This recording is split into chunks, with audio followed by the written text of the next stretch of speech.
So good afternoon, everyone, and welcome to the Foreign Correspondents Club of Japan. My name is Peter Langen, the first Vice President here and your moderator for today. It is a pleasure to introduce our guest speaker, Mr. Thierry, the Ambassador of France to Japan, who will be talking to us today about the upcoming climate change conference in Paris. This is a culmination, as you know, of many, many years of negotiations between governments to reach an agreement on climate change issues and carbon release. The ambassador has also agreed to take questions on the atrocities that have recently taken place in Paris and France. But his speech today will be on the COP21 climate change conference. So if we could all join me in welcoming our guests today. Thank you very much.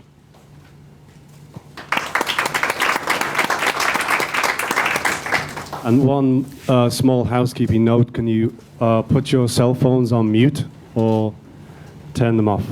Thank you, Ambassador.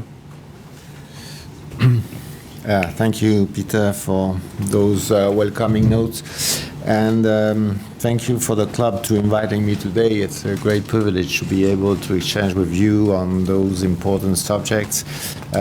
This meeting was organized and planned quite a long time ago, so the main subject was, of course, the COP21, because we are just 1 week ahead of the summit. Since then, some terrible events happened in Paris, as you know, so of course it would be quite artificial not to mention them and not to take questions on them, although the main subject, if possible, should remain the COP21. And as a transition between the two subjects, I should say that, first of all, the summit is fully maintained despite the attacks.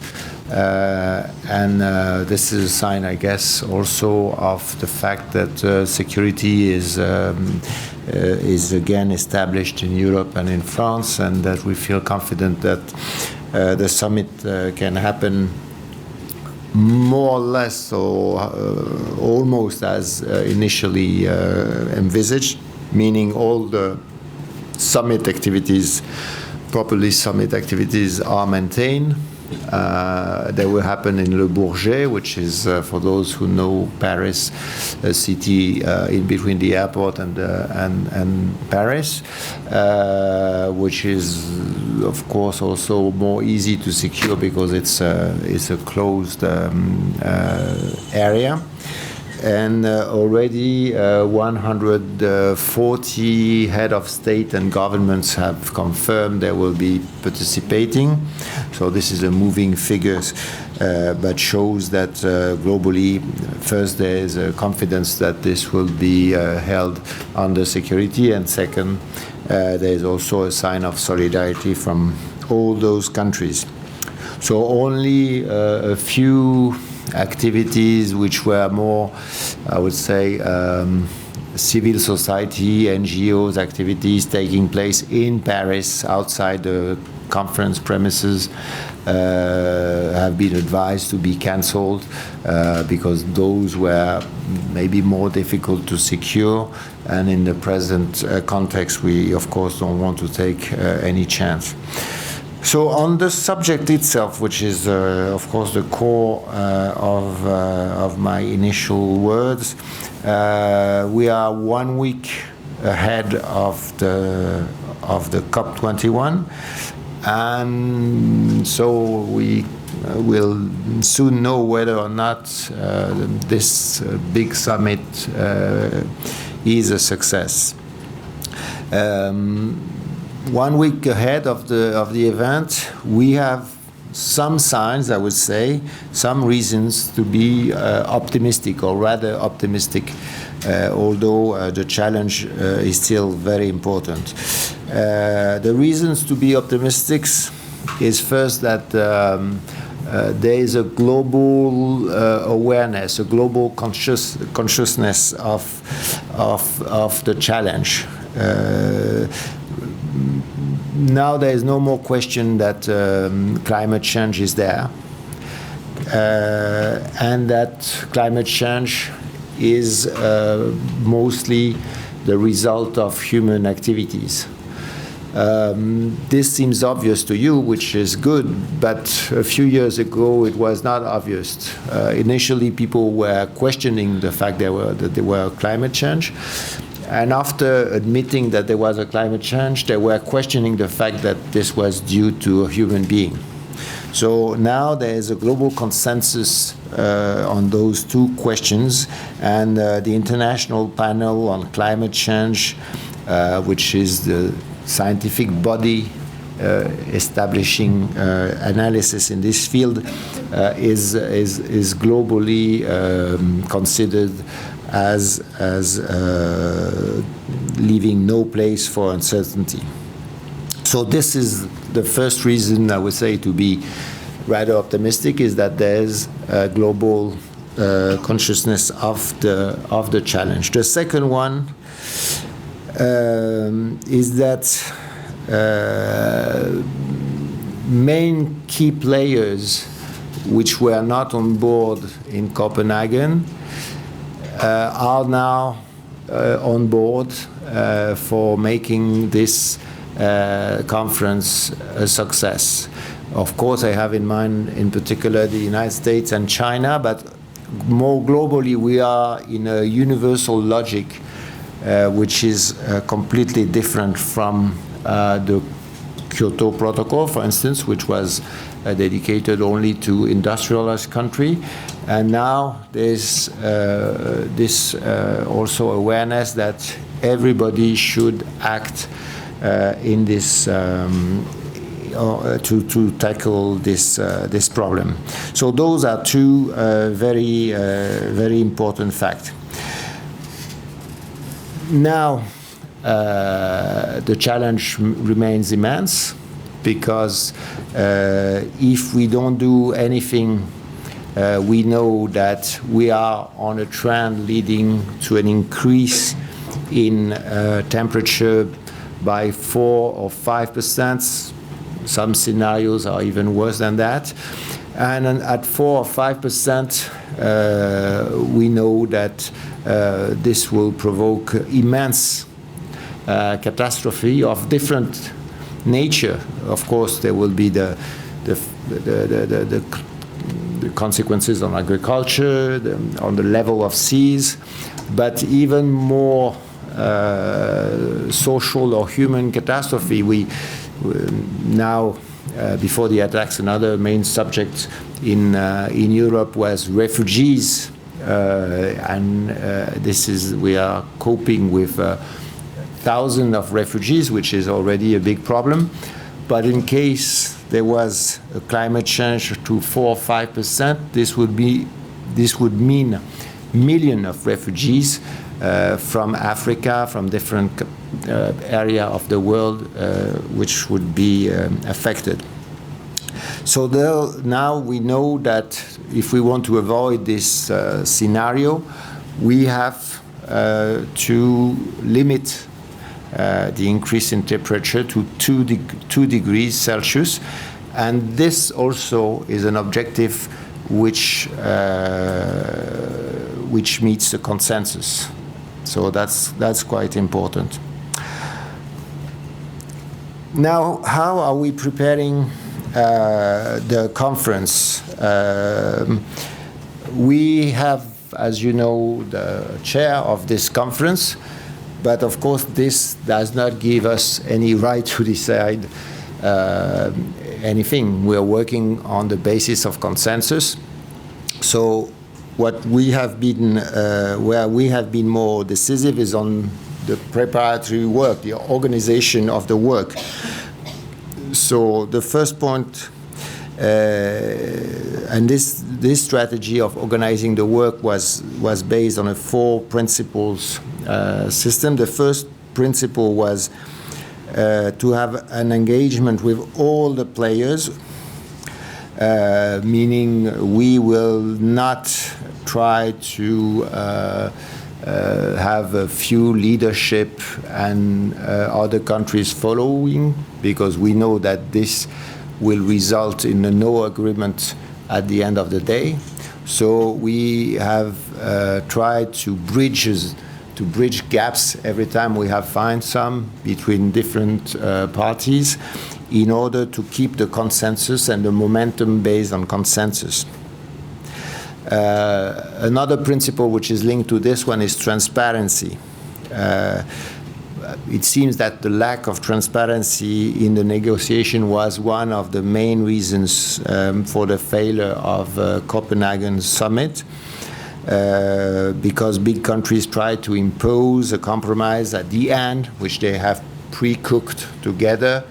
This cannot work. So we had this transparency principle, which was in particular established through informal ministerial level conferences. We had 3 informal ministerial level conferences where all countries could come to discuss, exchange. Those were not drafting session, but more a session to really allowing really each country to explain the reason it had a problem with such or such idea.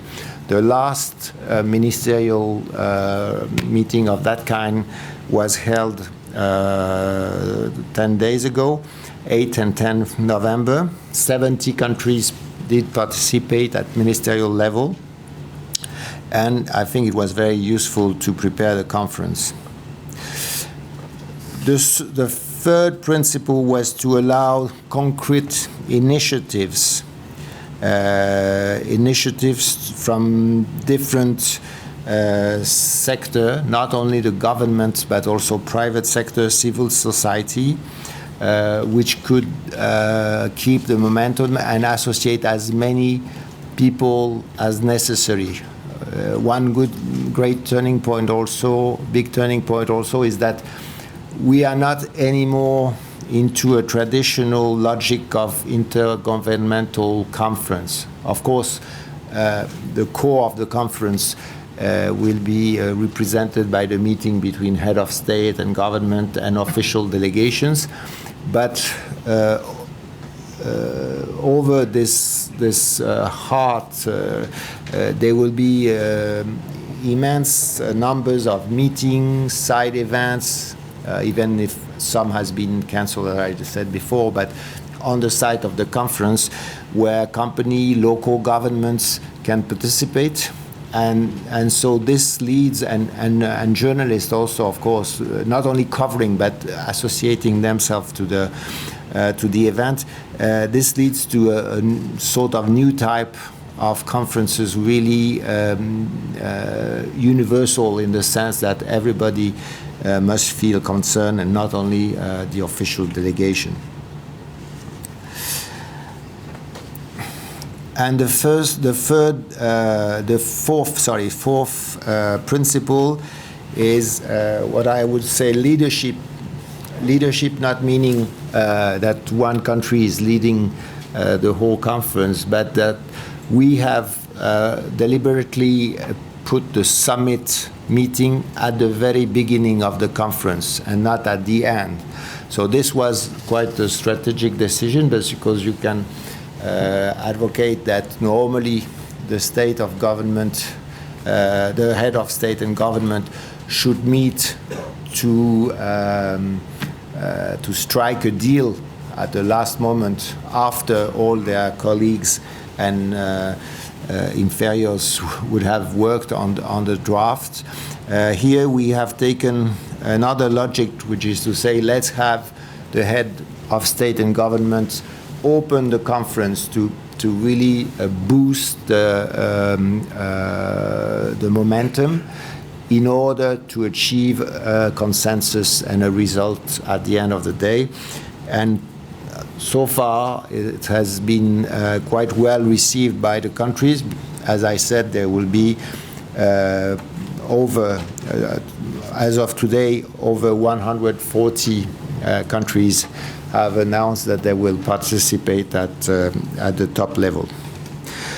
So now on the outcome of the conference, first I should say, but this should be the conclusion as well, that even if the Paris conference is a success, it will not be the end of the process. It will be in some way the beginning of the process, because nothing will be definitely resolved there. What we know is that if we miss this meeting rendezvous, then we will be in big trouble. But if we succeed, this doesn't mean that then we will have nothing to do in the future. On the contrary. So basically the outcome of the conference, if we get to it, will be a combination of, again, 4 elements. First, the so-called intergovernmental agreement, which should be universal and binding. Universal is very important. In Kyoto, only 37 countries were industrialized countries were linked by the agreement. This, of course, reflects this debate at a certain time of history. Now it's completely changed, and it needs to be universal. Industrialized country will not be ready to finance and to do more efforts if they have the feeling that some main developing countries are not on board, or some main industrialized countries are not on board. Because, of course, if there's a hole in the agreement, a big one, all the rest is vain. And so it has to be universal, it has to be binding, it has to be ambitious by addressing the issue of mitigation, but also the issue of adaptation. So, and both, of course, are consistent. So there's a need for flexibility and equity, because if we want to be universal, we need also to be able to adapt to the situation of each country. So this is the first element. The second is national contribution, INDC. You've heard a lot of it. This is also quite an interesting system, because it's a commitment, so it's clear, but it respects sovereignty as well, because each country has submitted its own commitment based on the principle of sovereignty. So this is not imposed from outside, and of course there's a sort of competition for the good, in the sense that the European Union has submitted a commitment which was quite ambitious, and others also. And so today, on November 30th, but we assume that on November 40th, about 180 INDC will have been submitted, covering 95% of global greenhouse gas emissions. So this, if it's confirmed, again, we need confirmation, will be a quite tangible and great outcome of the summit. If it is entirely implemented, those INDC may limit the increase in temperature to around 3 degrees. Some say between 2.7 and 3 degrees, which is of course better than 4 and 5, but which is still far from 2, which is our objective. What does it mean? It means that it is a turning point, in the sense that the curve will show some inflection, but it means also that more effort will have to be done in the future in order to cope with this objective of 2 degrees increase. So there is also a consensus emerging, and this is a quite important aspect in the summit, that we should review, and we have sort of a reassessment mechanism to review our commitments, if possible every 5 years, to see if we can be more ambitious in our commitment in order to go towards the 2 degree increase, which is our objective. Another principle is that there should be no backtracking on the figures each country has announced. The third element is finance and technology transfer. Finance is a key element because, of course, this is linked also to universality of the agreement. If we ask developing countries to do more and more in mitigating and also in adapting their system, they need also help to do so. In industrialized country, we are at the point where progress and innovation in new technology, renewable energy, all that is a factor of growth and development, because those are very sophisticated technologies. So if you see even on the stock exchange in America or Europe, or I don't know, also in Japan, you will see that some of the best success stories regarding business in the recent years is linked with some new technology in renewable energy or other type of technologies linked to environment and reduction of gas. But this is not yet the case in developing countries. So if we want to help this process, which means a decoupling between the curve of growth and the curve of emission, we need to inject a lot of money towards those countries. So financing is a very important subject. In 2009, so I guess in Copenhagen, we have a target to allocate $100 billion annually of private and public funding to climate change. It seems, according to OECD recent study, that we have already reached 60 billion among those 100 billion. So we are not there yet. Recently, some countries have announced a new effort, in particular European countries like Germany, UK. France, we have announced that we will raise from $3 billion to $5 billion a year our contribution. So those together represent about $15 billion. So 62 plus 15 minus 77. We are still missing 23 billion US dollar, but we hope that by the conference we will fill that gap or part of that gap. And finally, the last element, the fourth element as an outcome of the summit, will be what is called the Agenda of Solution, or the Paris or Lima Paris Solution Agenda, which allows all non-governmental bodies or institutions to participate. So this can be local government. For instance, the city of Tokyo will be participating. It's the same with Beijing, for instance, announcing some objectives which can be more ambitious than the global national objective. This can be also companies, large companies with business project. This can be NGOs.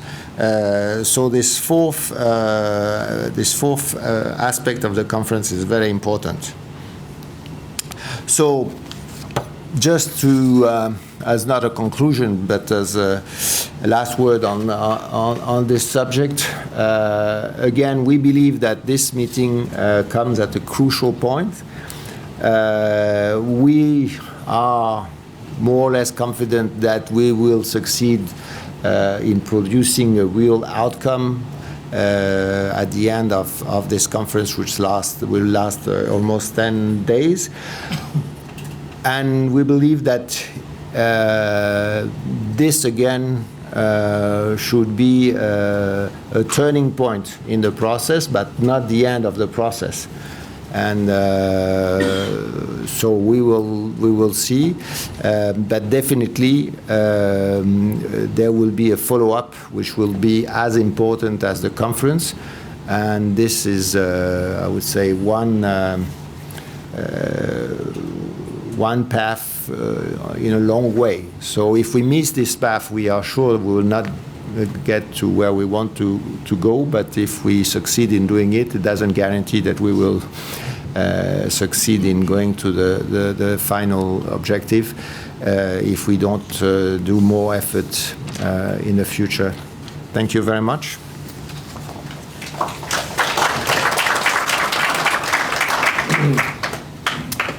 So thank you, Ambassador Dana, for that explanation of the current state of affairs.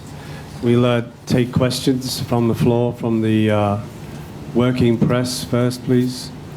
Brian.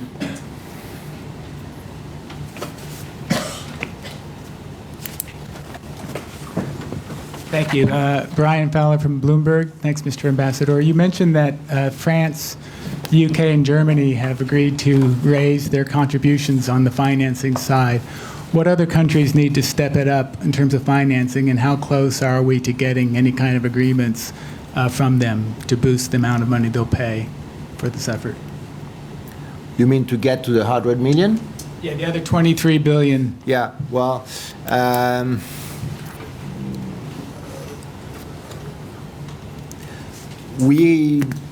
first, I think that some main players have not yet announced their contribution, in particular the United States, as far as I'm concerned. So I guess it should not be a minor announce, so we have to wait for that.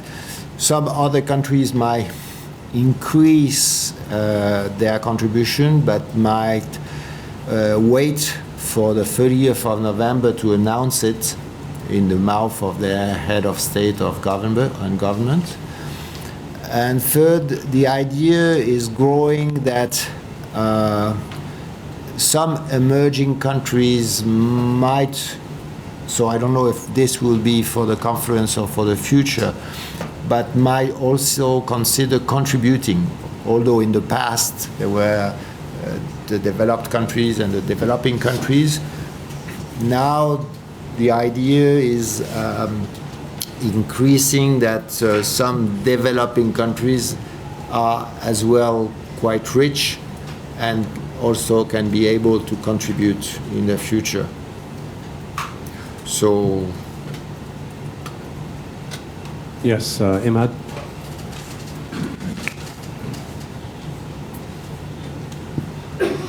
Excellency, you told us now about some countries maybe will increase their contribution. Can you nominate, if you don't want to nominate, can we see some Gulf country between these countries? This is my first question. I hope so. I hope so. I'm not so much aware of the last tendencies in the Gulf countries, but I heard that those could be also part of this effort. Yes. Excuse me, I forget my name is Imad Ajami, Iris Media, Beirut.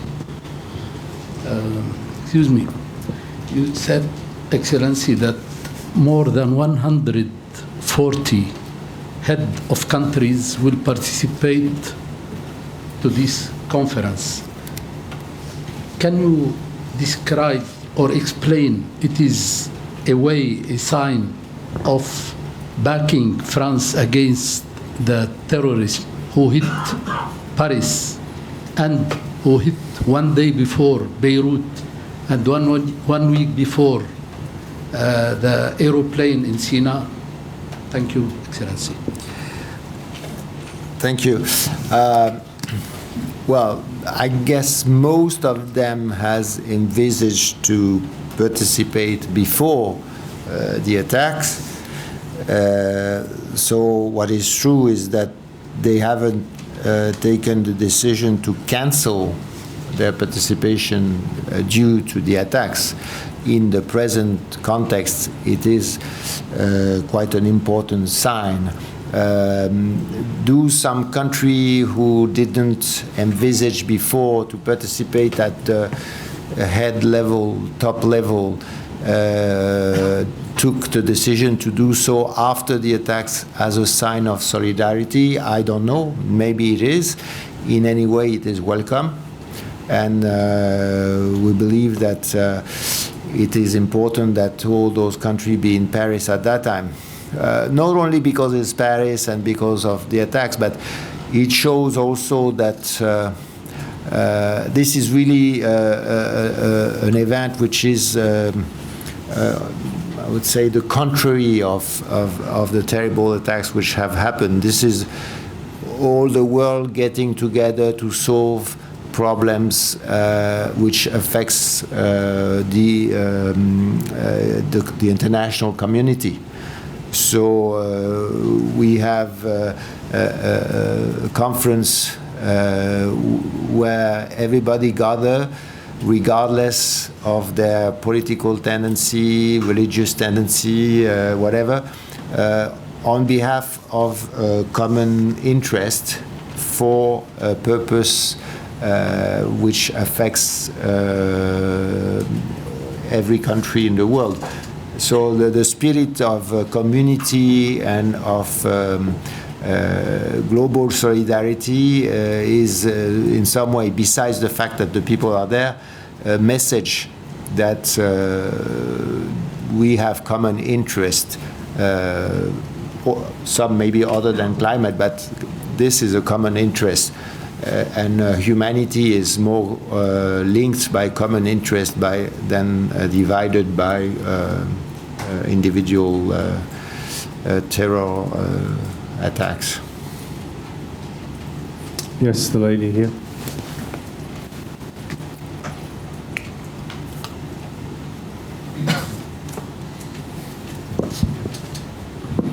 Thank you for taking my question. Kaori Ida with NHK Public Television.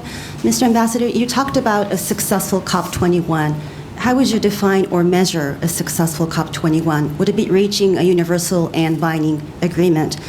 And also, what is your assessment or evaluation on Japan's contribution so far and your expectation towards the Conference of Japan? Well, first of all, I think we are not the only one to judge on the outcome, so this will be a common assessment by all participants and also all observers, and in particular the press, I guess, will be very keen to judge whether it's a success or not. As for us, as I said, we have these 4 elements outcome, and I believe that the agreement, universal and binding, the total INDC and the finance will be the 3 main tangible elements on which we can judge or assess whether the outcome is positive or not. The 4th one also is very important because it's a way to show that there is a universal consciousness, which is not only a government feeling, but the feeling from all the society, all the people. So that's, I guess, the main elements on which we are going to assess the value of the outcome. Regarding Japan contribution, Japan was in a difficult situation at the very beginning of the year because still uncertainty about what was going to happen with the resuming of nuclear power plants. So in this context, I think that the announce of INDC was quite reasonable, and on finance also. But of course, as a leading country on technology and in the field of renewable and the field of environment, we we will look very carefully to the announce which can be made in Paris, and we are very hopeful that Japan will be on the side of the countries showing the way of what can be done to cope with the climate change.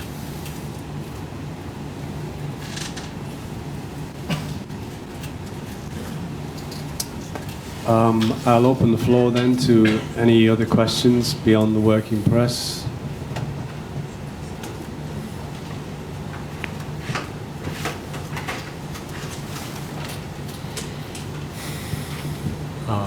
I'm Ota from NHK, and I want to ask about after the attack in Paris, and there's so many effects on like tourism or foreign policy, and what do you expect for Japanese government or Japanese people?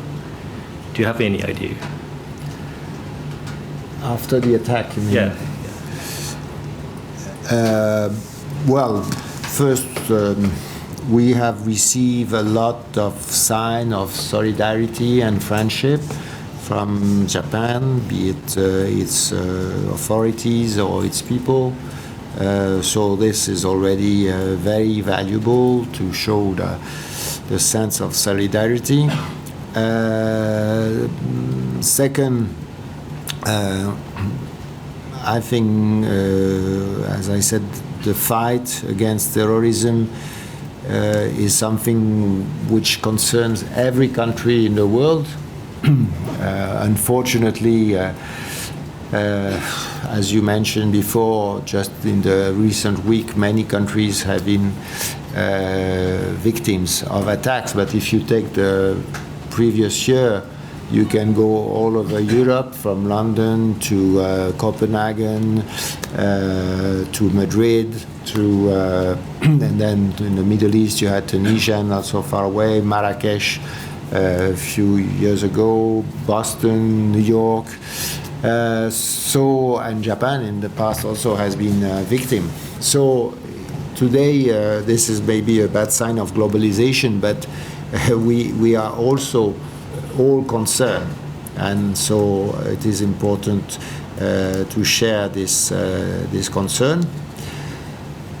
In concrete terms, there are some measures regarding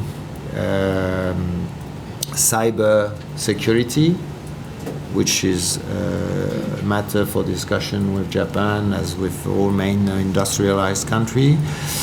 There are some subjects regarding finance and fighting against money laundering process.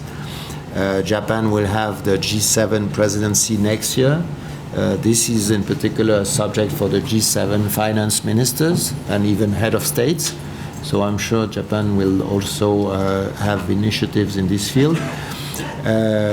So there are many subjects on which we can discuss, and then moreover, what we expect or which we hope from, but this is not a government decision, is from the whole people, is to consider that despite the terrible effects of the attacks, life is taking over already in Paris, and that things will soon coming back to normal, I hope, and security be ensured, and that we expect and we hope still to receive Japanese visitors as before, because basically Europe has not changed, and if some of them like Paris or France or the French style of life, it's still there, and there's a sort of a resilience in the French, among the French people, which is also a bit like the resilience the Japanese are showing when they face other type of catastrophe. Thank you. Yes, sir.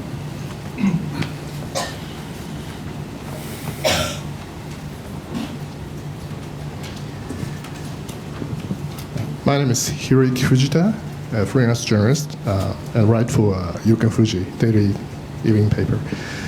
To fight against the global change of climate, I think nuclear power generation is vitally necessary.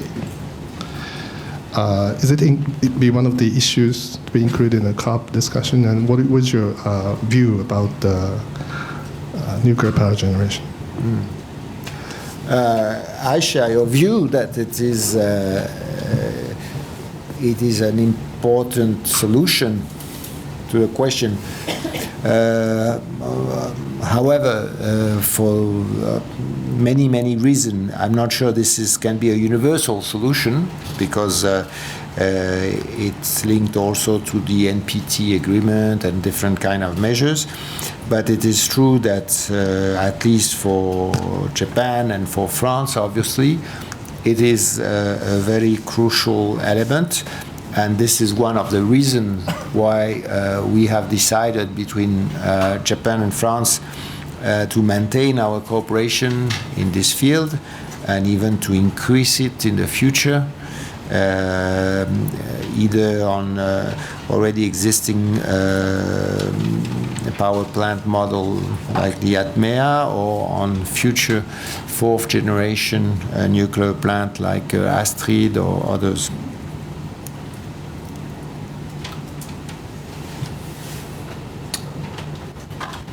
Are there any more questions from the floor? If not, I'd like to ask one, Ambassador. Build up to Copenhagen was one full of confidence that we were going to get an agreement. We had, all of the leaders of world governments there, but it just unraveled at the last moment. So there does seem to be now, as you said earlier, a more general recognition that climate change, that human causes of climate change are a real threat. Do you really feel that something substantial can be and binding can be achieved in Paris? There is a new confidence. Again, I think that there can be something binding. The most direct binding decision are maybe the one each country is taking on a sovereign basis, which is the INDC. But still, it is very important. And regarding the agreement, this is also the framework in which we will cooperate in the future on this subject.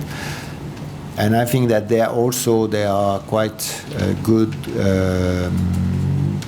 ground for binding agreements, and in particular on the idea that there is a process and that we have a reassessment meeting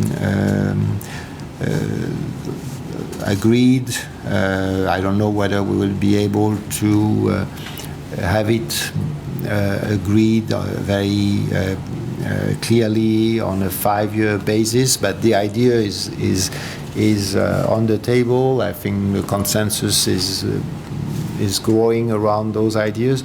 So again, we believe that there will be a threshold which will be crossed on this occasion, but this will not be enough if this effort doesn't continue after the conference. Okay, if there's no more questions, we'll close the conference here. If you can join me in thanking Ambassador Dano for his comments today. Thank you very much. Thank you.